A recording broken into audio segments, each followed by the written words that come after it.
안녕하세요. 다문화 감수성 교육자료 보이는 라디오, 줄여서 다감보라로 인사드리는 이수정입니다. 저희 다감보라는요, 다문화 교육에 대한 이해와 또 다문화 감수성을 높이기 위한 프로그램인데요. 저희가 준비한 다문화 교육에 대한 이야기들 들으시면서 다양성과 또 다문화에 대해서 함께 생각해보는 그런 시간 가져봤으면 좋겠습니다. 오늘 소개해드릴 사연은요, 권은송 양의 사연으로 제목은 가르침의 자세입니다. 네, 여기 축구공이 준비되어 있는데요. 오늘 이 축구공이 사연과 관련이 있다고 합니다. 보통은 축구할 때 축구공을 사용하잖아요. 그런데 오늘 사연의 주인공인 권은송 양은요, 축구공을 다문화 가정의 아이를 가르치는 교구로 사용을 했다고 합니다. 제목처럼 정말 가르침의 자세가 남다른 우리 권은송 양의 사연, 가르침의 자세 여러분들에게 들려드리도록 하겠습니다.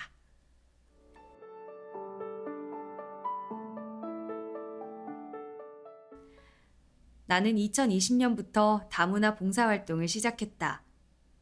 처음에 조금 망설임은 있었지만 이것이 나를 발전시키는 큰 기회가 될 거라고 생각했다.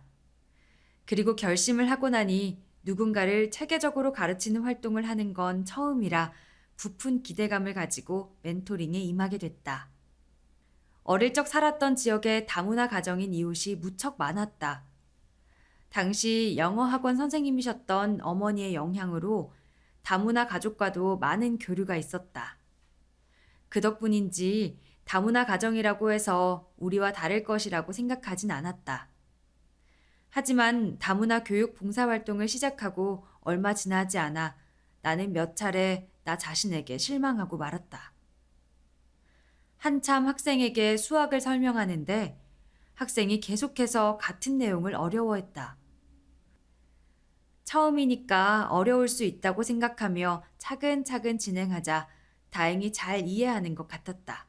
그렇지만 그건 나의 생각일 뿐이었다. 다음 수업 시간에 똑같은 부분을 복습하다 또 막혀버렸다. 그러다 나도 모르게 혹시 이 아이가 다문화 가정의 아이라서 이해가 느린가? 라고 생각해버리곤 화들짝 놀랐다. 분명 아무런 편견도 차별도 없이 대한다고 생각했음에도 무의식 중에 내국인 가정과 다문화 가정을 구분하고 있었던 것이다. 수학을 배우는 속도가 느린 건 다문화 가정을 탓하면서 정작 이 아이가 국어를 잘하는 아이인 것에 대해선 아무런 생각도 하지 않은 점도 부끄러웠다.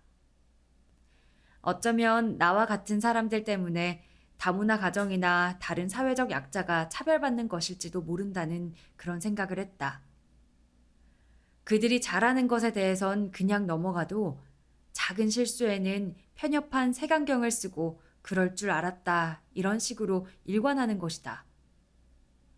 이런 사회 문제를 인식하고도 나도 모르게 그에 일조하고 있었다는 사실에 반성했다.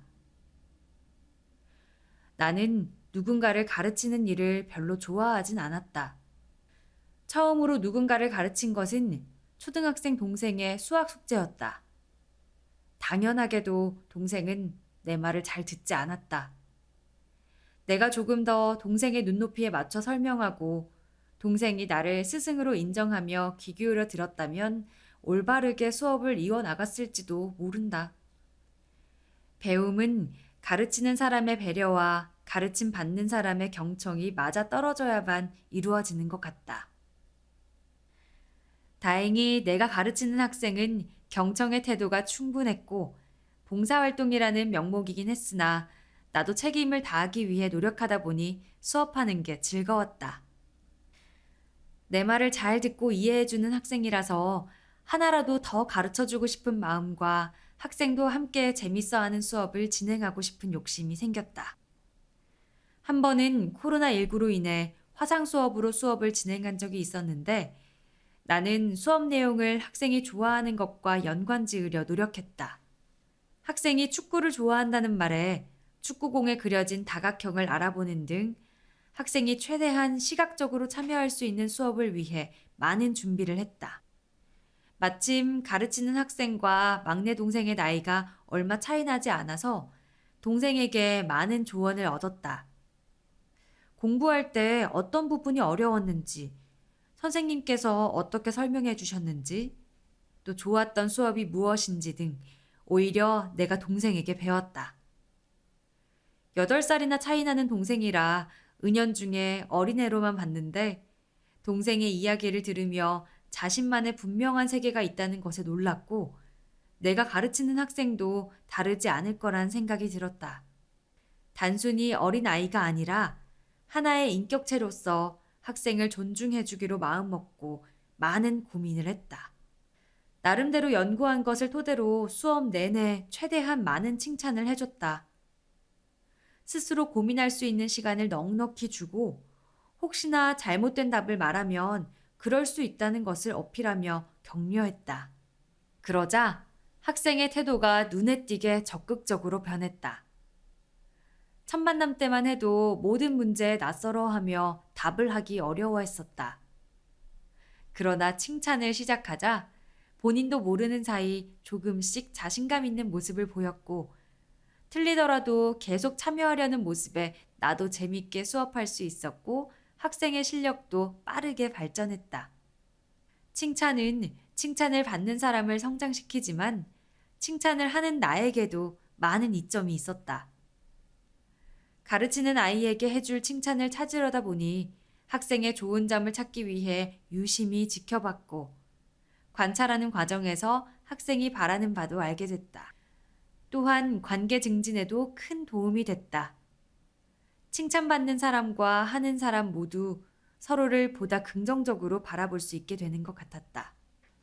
학습에 있어서 자신감보다 중요한 건 없는 것 같다. 자신감이 없으면 잘할 것도 못하게 되고 시도를 할 엄두조차 내지 못할 수 있다. 그래서 나도 공부를 하면서 누가 나를 이렇게 칭찬해줬으면 좋겠다고 생각했고 이를 학생들에게 해주고 싶었다. 다문화 멘토링 활동은 매번 새로운 교훈을 주며 나를 내면적으로 성장시켰다. 가르치는 입장이지만 내가 더 많이 배운 것 같다. 가르친다는 건 끊임없는 배움의 연속인 것 같다. 멘토링을 하는 동안 이것을 깊이 느낄 수 있었고 교훈받은 것들을 바탕으로 더욱 성장하는 활동을 하고 싶다. 와, 권은송 선생님이라고 불러야 될 것 같아요. 와, 권은송 양이 이렇게 자신의 잘못과 또 모자란 부분을 인정한다는 게 참 쉽지 않은 일인데 대단한 선생님이지 않나 이런 생각이 또 한 번 더 해봅니다. 네, 이렇게 자신의 편견을 깨닫고 또 부족한 부분들을 키우려고 노력하는 모습들을 보면서 우리 은송양 같은 삶의 태도를 모두가 가지고 살아간다면 우리 사회가 더 나은 방향으로 나아가지 않을까 이런 생각을 해봤습니다. 나 앞으로 이렇게 멋지게 성장해 나갈 우리 권은송 양 함께 응원하도록 하겠습니다. 또 가르친다는 건 2번 배우는 것이다. 이 프랑스 작가이자 비평가인 조셉 주베르가 한 말이죠. 정말 누군가를 가르친다는 건 배움을 구하는 학생도 성장하지만 배움을 전달하는 선생님 또한 성장을 할 수 있는 아주 중요한 행동인 것 같습니다.